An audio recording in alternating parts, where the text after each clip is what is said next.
Sibingelele bazalwane egameni likaJesu Kristu waseNazaretha.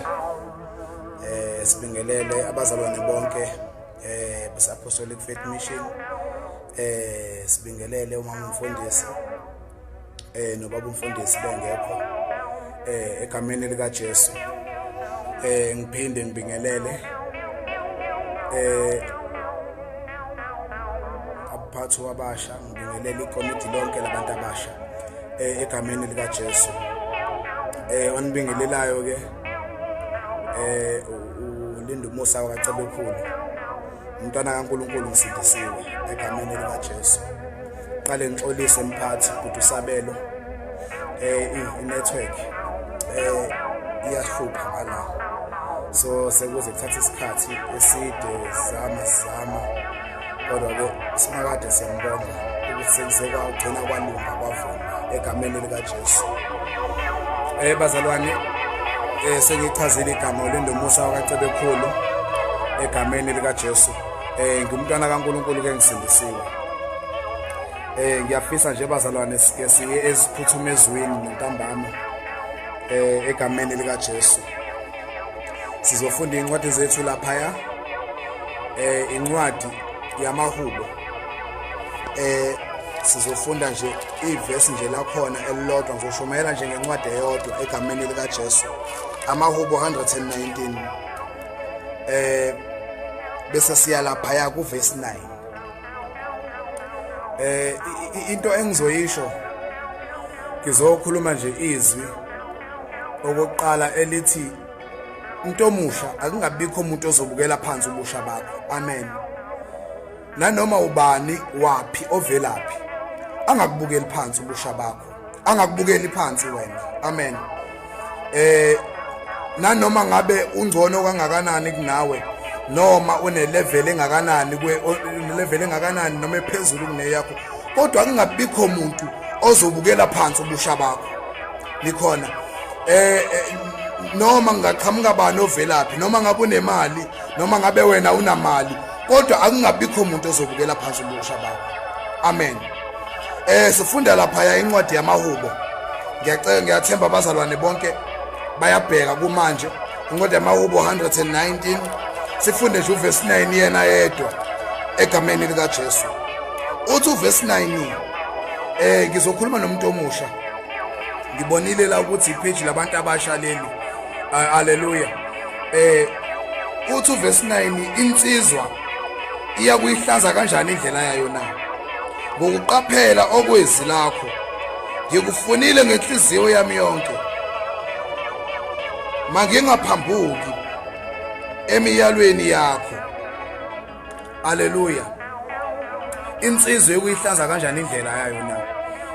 Ngoba ke ntambama angizile einsizweni zodwa noma eintombini zodwa, kepha ngize kubantu abasha bebonke. Amen. Umuntu omusha uyokuyihlanza kanjani indlela yakhe na? Haleluya. Umuntu omusha uyokuyihlanza kanjani indlela yakhe? Haleluya. Uthi ke lana ngokuqaphela okwezi lakho. Haleluya. Ukuze indlela yakho umuntu omusha ihlazeke, ukuze indlela yakho ibe clean, indlela yakhe ilunge, qaphela izwi likaNkulunkulu. Amen. Ngoqaphela izwi lakhe indlela yakho umuntu omusha iyokuhlazeka. Amen. Abantu abasha bakulesikhathi samanje abayiqaphile izwi likaNkulunkulu. Izwi likaNkulunkulu lithi akungahlangana umuntu omusha, umuntu wesifazane nowesilisa, ngokuba lokho akubusekile emehlweni kaNkulunkulu. Kodwa sithola lokho abantu abasha esikhathini samanje babhizi bayihlanganisa nezinto ezingalungile, abanye bayafeba bayajola besindisiwe. Umuntu omusha ukuyihlanza kanjani indlela yakhe na? Haleluya. Umuntu omusha ukuyihlanza kanjani indlela yakhe na? Ngokuqaphela okwezwi likaNkulunkulu. Lithi izwi likaNkulunkulu. Amen. Lithi izwi likaNkulunkulu asingalali njengabanye masifunda baseThesalonika, kodwa esikhathini samanje thina silele asithandazi, silele asizile, asixhumani noNkulunkulu, asihlali noNkulunkulu. Umuntu omusha uyokuyihlaza kanjani indlela yakhe na? Ngokuqaphela okwezwi likaNkulunkulu. akukho okunye okuyokusiza umuntu omusha kulesi sikhathi samanje. Uqaphela izwi likaNkulunkulu, uqaphela izwi likaNkulunkulu. Izwi likaNkulunkulu aliqashelwe. Haleluya. Umuntu omusha uyokuyihlaza kanjani indlela yakhe? Ngokuqaphela kwezwi lakho Nkosi. Ngikufunile ngenhliziyo yami yonke, mangingaphambuki emiyalweni yakho. Kwenye indawo uthi uNkulunkulu, uma ningithanda gcinani imiyalo yami. Abantu besikhathi samanje abasayiqaphile imiyalo kaNkulunkulu, abasayibheka imiyalo kaNkulunkulu, bayakhonza, bayazenzela nje, bayakhonza bangabazenzisi, basindisiwe benza noma yini. Umuntu omusha uyoyigcina kanjani, uyoyihlaza kanjani indlela yakhe na? Haleluya. Umuntu omusha uyoyihlaza kanjani indlela yakhe na? Ngokuqaphela kwezwi likaNkulunkulu. Umuntu omusha uyoyihlaza kanjani indlela yakhe? Ayikho enye indlela dadewethu, ayikho enye indlela mfowethu yokuhlanza indlela yakho ukuthi wena uqaphele izwi likaNkulunkulu. Mina nawe sobabili siqaphele izwi likaNkulunkulu. Haleluya. Umuntu omusha uyoyihlaza kanjani indlela yakhe? Ngokuqaphela izwi likaNkulunkulu, ngokungafuni uduma, ngokungafuni ukubukwa, nokufuna ukwaziwa, nokufuna ukuduma, kepha ngokubheka, ngokuqaphela izwi likaNkulunkulu. Uthi ngikufonile ngenhliziyo yami, ngikufonile ngenhliziyo yami yonke, mangingaphambuki. Amen. uNkulunkulu asimfune ngenhliziyo zethu zonke, simfune uNkulunkulu ngenhliziyo zethu zonke, singaphambuki kuye. Haleluya. Ukuze indlela yethu yokuhlanzeka. Abanye babhizi bayavutha kwezinye indawo, bayavutha bayashumayela, kodwa indlela zabo ayihlanziwe. Haleluya. Babhizi bayavutha bayashumayela, indlela zabo zibolile, zingcolile. Abanye indlela zabo zibolile, kodwa basindisiwe. Umuntu omusha uyoyihlaza kanjani indlela yakhe na? Ngokuqaphela izwi likaNkulunkulu. Izwi likaNkulunkulu siliqaphele, siliqaphele dadewethu, siliqaphele mfowethu. Izwi likaNkulunkulu siliqaphele.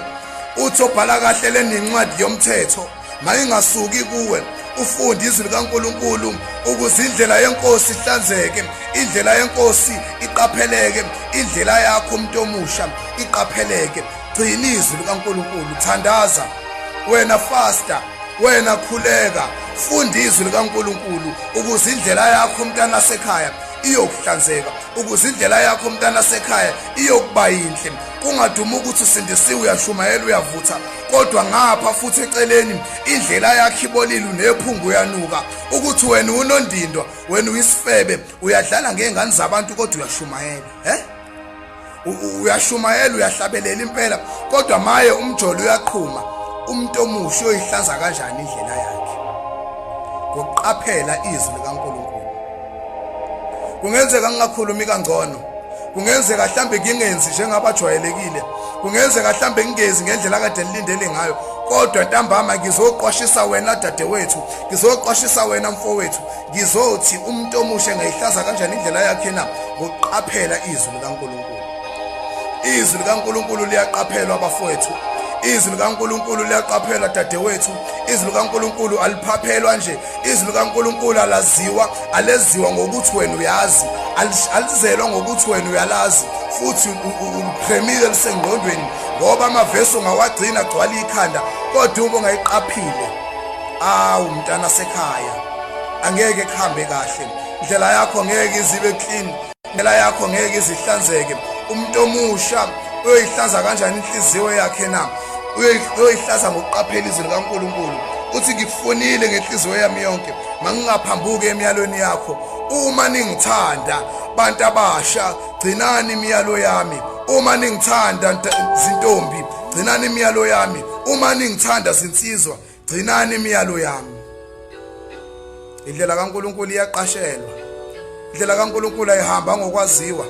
Izwi likaNkulunkulu alihambi ngokuqonda kwakho ukuthi wena uyaqonda, uyazi ngendlela yakho, kodwa ngokuqaphela. Kuyaqaphelwa la, akuvele kwenziwe nje. Akuziwa ngegift, akuziwa ngokuthi wena ugifted, akuziwa ngokuthi wena uyazi, kodwa kuziwa ngokuthi siqaphele. Mfowethu kuyaqaphelwa, dadewethu kuyaqashelwa izwi likaNkulunkulu. Amen. Qaphela nalabo muhamba uqaphele, noma ungavutha uvuthe kangakanani, mhlawumbe ulindule nimbone nishumayeza nje akusho lutho lokho enginishumayeza kona. Uma ngabe mina indlela kaNkuluNkulu ngingezwe uyiqapha, uma izwi likaNkuluNkulu ngingezwe uyiqapha, ngizoba nendlela engcolile, nendlela eyamanyala, nendlela engahlanzekanga. Umuntu omusha uyihlanza kanjani indlela yakhe na? Ngokuqapha izwi likaNkuluNkulu. Bantu abasha, iyaqapha indlela kaNkuluNkulu, iyaqasha indlela kaNkuluNkulu ezulwini, siyaqaphela. Haleluya. Ngizosho lokho, asiningi izinto engizozisho, anginazo izambulo eziningi engizozisho, kodwa ngizokuthi indlela kaNkuluNkulu iyaqapha. Inkosi nibusise. Ngibonga ithuba.